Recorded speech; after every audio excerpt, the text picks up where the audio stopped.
क्या आपने कभी सोचा है कि एक कविता भी आज़ादी की लड़ाई लड़ सकती है? क्या शब्द तलवार बन सकते हैं? क्या एक माँ, एक कवयित्री, एक स्वतंत्रता सेनानी, तीनों एक ही व्यक्तित्व में समा सकते हैं? जी हाँ, आज की कहानी है उस स्त्री की जिसने कलम को हथियार बनाया और जिसके शब्दों ने लाखों भारतीयों के दिलों में स्वतंत्रता की आग लगाई। आज हम बात करेंगे सुभद्रा कुमारी चौहान की।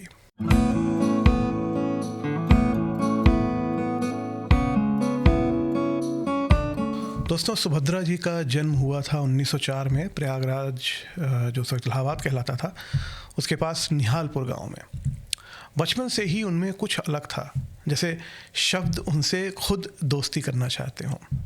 कहते हैं कि उन्होंने अपनी पहली कविता मात्र 9 साल की उम्र में लिख दी थी। ज़रा सोचिए, जब दूसरे बच्चे उस उम्र में गिल्ली डंडा, खो खो वगैरह खेल रहे होंगे, वे शब्दों से खेल रही थी। ये भी कहा जाता है कि वो स्कूल जाते समय बैलगाड़ी या घोड़ा गाड़ी में भी कविता लिखती रहती थी। मतलब वे प्रेरणा को ढूंढने नहीं जाती थी, प्रेरणा उनके साथ सफ़र करती थी। सिर्फ 16 साल की उम्र में उनका विवाह लक्ष्मण सिंह चौहान से हुआ और वे जबलपुर आ गईं। अब आम तौर पर देखा जाए तो उस वक्त, उस दौर में शादी के बाद लड़कियों की दुनिया घर तक सीमित हो जाती थी और वो बहुत ही यंग थी उस समय। I think she was just 16।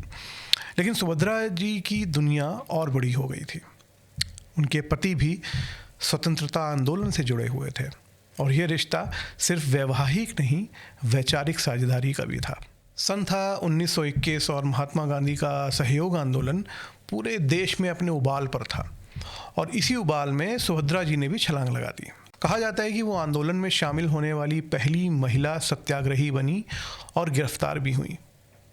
ज़रा कल्पना कीजिए, एक युवा माँ, 5 बच्चों की जिम्मेदारी और फिर भी जेल जाने का साहस। ये सिर्फ देशभक्ति नहीं, ये आत्मबल की पराकाष्ठा थी।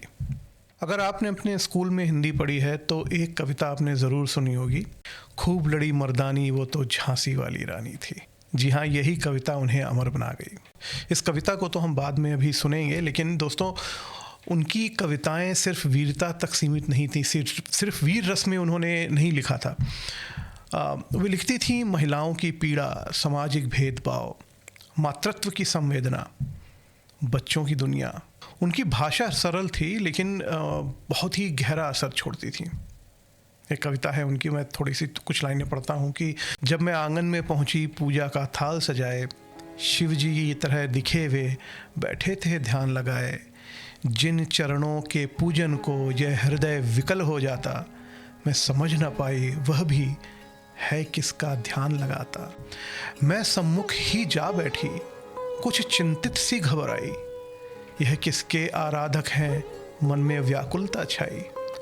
मैं इन्हें पूजती निष्दिन, ये किसका ध्यान लगाते, हे विधि कैसी छलना है कैसे दृश्य दिखाते। और टूटी समाधि इतने में ही नेत्र उन्होंने खोले, लख मुझे सामने हंसकर मीठे स्वर में वे बोले, फल गई साधना मेरी तुम आई आज यहाँ पर, उनकी मंजुल छाया में भ्रम रहता भला कहाँ पर। अपनी भूलों पर मन यह जाने कितना पछताया, संकोच सहित चरणों पर जो कुछ था वही चढ़ाया। अब देखिए, इनकी ये जो कविता है ये वीर रस से बिल्कुल अलग है। इसमें कितना सौंदर्य है, कितना प्रेम है, भाषा कितनी सरल है, बहुत ही सहजता से समझ में आ जाती है। एक पति और पत्नी, एक प्रेमी प्रेमिका के बीच का जो मनोहारी दृश्य है वो इसमें निकल कर सामने आता है। खैर, उनकी कविताओं ने युवाओं को स्वतंत्रता आंदोलन में शामिल करने के लिए प्रेरित किया।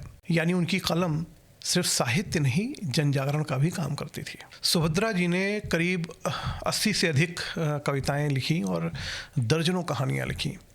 वे महिलाओं की स्थिति, जातिगत भेदभाव और समाज की असमानताओं पर खुलकर लिखती रहती थी। आज हम जिस फेमिनिज्म की बात करते हैं, सुभद्रा जी उस दौर में, आज से करीब 100 साल पहले, इसे जी रही थी। उन्होंने बिटिया पर एक छोटी सी कविता लिखी है, उसकी कुछ पंक्तियां मैं आपको यहाँ सुनाना चाहूँगा। मेरा मंदिर मेरी मस्जिद, काबा काशी यह मेरी, पूजा पाठ ध्यान जप तप है, घट घट वासी यह मेरी। कृष्ण चंद्र की क्रीड़ाओं को अपने आंगन में देखो, कौशल्या के मात्र मोद को अपने ही मन में देखो। प्रभु ईसा की क्षमाशीलता, नबी मोहम्मद का विश्वास, जीव दया जिनवर गौतम की, आओ देखो इसके पास। परिचय पूछ रहे हो मुझसे, कैसे परिचय दूं इसका, वही जान सकता है इसको, माता का दिल है जिसका। 1948 में एक सड़क दुर्घटना में उनका निधन हो गया, सिर्फ 44 साल की उम्र में।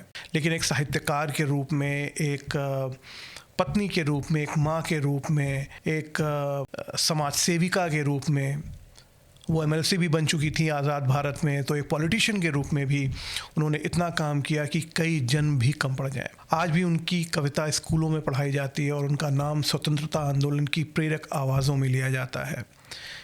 झांसी की रानी की तरह ना जानी जाती अगर सुभद्रा कुमारी चौहान ने उस वीरांगना का वर्णन अपनी कविता में ना किया होता। तो दोस्तों, सुभद्रा कुमारी चौहान हमें क्या सिखाती हैं? शब्दों की शक्ति, साहस और संवेदनशीलता साथ साथ चल सकते हैं। माँ होना और क्रांतिकारी होना विरोधाभास नहीं है। साहित्य समाज बदल सकता है। अब देखिए, जब आज हम सोशल मीडिया पर लिखते हैं, उस पर अपना रिएक्शन देते हैं किसी इशू पर, तो क्या हमारे शब्द समाज को बेहतर बना रहे हैं? सोचिएगा इस बात को। और सुनते हैं वो कविता जिसने सुभद्रा कुमारी चौहान को अमर बनाया। सिंहासन हिल उठे राजवंशों ने भ्रिकुटी तानी थी, बूढ़े भारत में भी आई फिर से नई जवानी थी। गुमी हुई आजादी की कीमत सबने पहचानी थी, दूर फिरंगी को करने की सबने मन में ठानी थी। चमक उठी सन 57 में वो तलवार पुरानी थी, बुंदेले हर बोलो के मुंह हमने सुनी कहानी थी। खूब लड़ी मर्दानी वो तो झांसी वाली रानी थी। दोस्तों, अगर ये एपिसोड आपको पसंद आए तो इसे शेयर कीजिए, क्योंकि कहानियाँ तभी जीवित रहती हैं जब उन्हें सुनाया जाता है। मैं हूँ मनीष और आप सुन रहे हैं और देख रहे हैं द पश्चिम लिटकास्ट। हम फिर मिलेंगे, फिर किसी एक और प्रेरक कहानी के साथ, किसी साहित्यकार के साथ, किसी कविता के साथ। नमस्कार।